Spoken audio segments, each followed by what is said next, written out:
Presiden Joko Widodo mengenakan pakaian adat daerah Tanimbar, Maluku saat menghadiri sidang tahunan MPR bersama DPR dan DPD RI 2023. Rapat digelar di Kompleks Parlemen Jakarta pada Rabu pagi 16/8.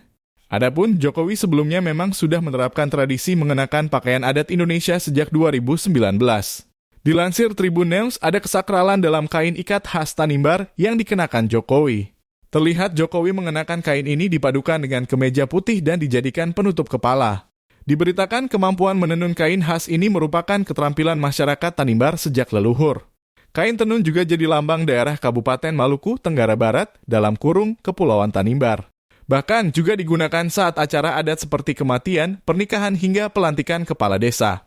Teruntuk motif kain ada banyak sekali macamnya. Salah satu motifnya ada yang bermakna keperkasaan.